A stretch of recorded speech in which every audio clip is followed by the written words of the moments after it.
साथियों, आज मैं कुछ नहीं कहूंगा, केवल मैं एक ही बात कहूंगा। हमें वार्म अप करते हुए बहुत दिन हो गए। कोई भी गेम होता है उसके पहले वार्म अप होते हैं। आज 50 दिन के ऊपर वार्म अप करते हो गए, इसलिए मैं हमारे लीडर को कहूंगा अब टीम को मैदान में उतार दें। अगर आप वार्म अप ही करवाते रहोगे ना तो मैं कह रहा हूं आपको मैच ही खत्म हो जाएगा। क्या होता है आचार संहिता? क्या होती है आचार संहिता? आचार संहिता तो इसका मतलब ये है कि तुम आंदोलन को आचार संहिता लगवा कर कुछ नहीं करवाना चाहते हो। मैं आपको स्पष्ट रूप से कहूंगा, जो भी कार्रवाई करनी हो तो तत्काल करें। 50 दिन हो गए, हमने खून भी दे दिया, हमने सब कुछ अनशन भी करवा दिया। क्या मतलब निकला उसका? जब सरकार हमारी नहीं सुन रही है, आपके लाइजन नहीं बैठ रहे हैं, तो मैं कह रहा हूं इन बाबों को सड़क पे उतार दो और बिल्कुल क्रांतिकारी रूप से आंदोलन करो, नहीं तो कुछ नहीं होगा। और 2018 की तरह अब उनको खाली हाथ देना पड़ेगा साथियों। और अपने जो भी वक्त आते हैं उनको मैं कहना चाहता हूँ कि कोई भी ये नहीं कहे कि इस पंडाल के अंदर मुखबिर है। कोई मुखबिर नहीं है। मैं बिल्कुल कतई सहन नहीं करूंगा कोई मेरे पंडाल में कोई व्यक्ति बैठा हुआ है उसको कोई मुखबिर कहे। मैं इस बात का विशेष ध्यान रखे वक्ता, मैं सहन नहीं करूंगा, क्योंकि ये जो भी भीड़ इस गर्मी के अंदर बैठा हुआ है वो केवल बाबू के हित के लिए बैठा हुआ है। अपनी वाणी पे संयम रखे साथियों। ये जो बाबू बैठे हैं ये गलतफहमी निकाल दें कि ये किसी व्यक्ति के पीछे बैठे हैं। ये राजस्थान राज्य मंत्रालय कर्मचारी के महासंघ के पीछे बैठे हैं, वरना बहुत सारे नेता आए और चले गए। आपने देखा होगा प्रदेश अध्यक्ष आते हैं चले जाते हैं, महामंत्री आते हैं चले जाते हैं, लेकिन जो ये बैनर है ये हमेशा जिंदा रहता है साथियों। आज जो भी नेता है कल जरूरी नहीं वो नेता है, लेकिन यह है कि जो इस पद में रहते हुए ईमानदारी से काम करेगा उसको इस पद से हटने के बाद भी सम्मान मिलेगा साथियों। तो मैं आचार संहिता क्या होती है? आचार संहिता तो इसका मतलब ये है कि तुम आंदोलन को आचार संहिता लगवा कर कुछ नहीं दिलवाना चाहते हो। मैं आपको स्पष्ट रूप से कहूंगा, जो भी कार्रवाई करनी हो तो तत्काल करें। 50 दिन हो गए, हमने खून भी दे दिया, हमने सब कुछ अनशन भी करवा दिया। क्या मतलब निकला उसका? जब सरकार हमारी नहीं सुन रही है, आपके लाइजन नहीं बैठ रहे हैं, तो मैं कह रहा हूं इन बाबों को सड़क पे उतार दो और बिल्कुल क्रांतिकारी रूप से आंदोलन करो, नहीं तो कुछ नहीं होगा। और 2018 की तरह अब उनको खाली हाथ देना पड़ेगा साथियों। और मैं अपने जो भी वक्त आते हैं उनको मैं कहना चाहता हूं कि कोई भी ये नहीं कहे कि इस पंडाल के अंदर मुखबिर है। कोई मुखबिर नहीं है। मैं बिल्कुल कतई सहन नहीं करूंगा कोई मेरे पंडाल में कोई व्यक्ति बैठा हुआ है उसको कोई मुखबिर कहे। मैं इस बात का विशेष ध्यान रखे वक्ता, मैं सहन नहीं करूंगा, क्योंकि ये जो भी भीड़ इस गर्मी के अंदर बैठा हुआ है वो केवल बाबू के हित के लिए बैठा हुआ है।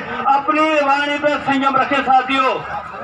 ये जो बाबू बैठे हैं ये गलतफहमी निकाल दें कि ये किसी व्यक्ति के पीछे बैठे हैं। ये राजस्थान राज्य मंत्रालय कर्मचारी के महासंघ के पीछे बैठे हैं, वरना बहुत सारे नेता आए और चले गए। आपने देखा होगा प्रदेश अध्यक्ष आते हैं चले जाते हैं, महामंत्री आते हैं चले जाते हैं, लेकिन जो ये बैनर है ये हमेशा जिंदा रहता है साथियों। आज जो भी नेता है कल जरूरी नहीं वो नेता है, लेकिन यह है कि जो इस पद में रहते हुए ईमानदारी से काम करेगा उसको इस पद से हटने के बाद भी सम्मान मिलेगा साथियों।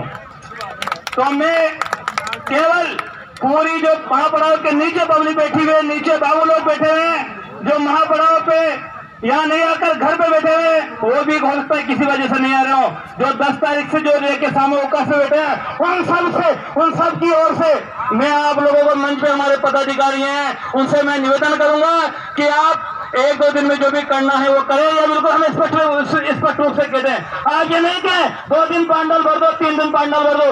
अगर नहीं हो रहा है तो स्पष्ट कह दो कि हमारी लाइजन नहीं बैठ रही है, आप बैठ रहे हो, हम लड़ रहे हैं, संघर्ष कर रहे हैं। ये बिल्कुल झूठी बात नहीं, जो कहना स्पष्ट करो। हम कतई सहन नहीं करेंगे इस बात को, क्योंकि बाबू को ठगा जाए। मैं कह रहा हूँ बिल्कुल ये महासंघ जो है लड़ने के लिए तैयार है, और ये जो भीड़ हो रही है ना, आप कल ये कह दो कि हम आगे में कूच करेंगे, चाहे किसी भी का घेराव करना हो, आप आवाज दे दो। आप ये मत कहो कि पंडाल भर दो, पंडाल भरने के लिए मत कहो। आप ये कहो कि साथियों आवाज हो चुका है जिनका, आप आ जाओ महापड़ाव पे और हम यहाँ से कूच करेंगे फलानी जगह।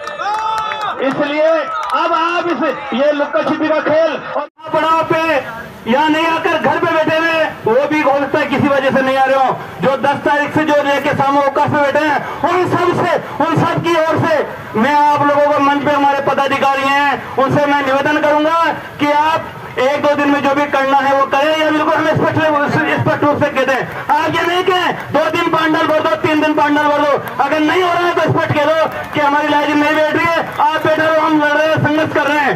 ये बिल्कुल झूठी बात नहीं, जो कहना स्पष्ट करो। हम कतई सहन नहीं करेंगे इस बात को, क्योंकि बाबू को ठगा जाए। मैं कह रहा हूँ बिल्कुल ये महासंघ जो है लड़ने के लिए तैयार है, और ये जो भीड़ हो रही है ना, आप कल ये कह दो कि हम आगे में कूच करेंगे, चाहे किसी भी का घेराव करना हो, आप आवाज दे दो। आप ये मत कहो कि पांडाल भर दो, पांडाल भरने के लिए मत कहो। आप ये कहो कि साथियों आगाज हो चुका है जंग का, आप आ जाओ महापड़ाव पे और हम यहाँ से कूच करेंगे फलानी जगह। इसलिए अब आप ये लुक्का छिपी का खेल और ये 4 प्ले बंद कर दो। 4 प्ले के बाद हमेशा गेम होता है, और आप गेम नहीं कर रहे साथियों, जो बड़े शर्म की बात है, मैं आपको स्पष्ट रूप से कहना देता हूँ। और हमारे जो क्रांतिकारी साथी बैठे हुए हैं, इनका सम्मान करो साथियों, यही हमारी ताकत है। इसी के साथ धन्यवाद, और मेरी इस बातों पर बिल्कुल विश्वास दे रखते हुए आप बिल्कुल 1 दिन महापड़ाव, 1 दिन पांडाल भर दो, 2 दिन पांडाल भर दो, इस जो गाने को बंद करो। या हम गाना और आज कैरेक्टर के लिए नहीं आए, हम हमारे संघर्ष के लिए आए साथियों। धन्यवाद। और इसी के साथ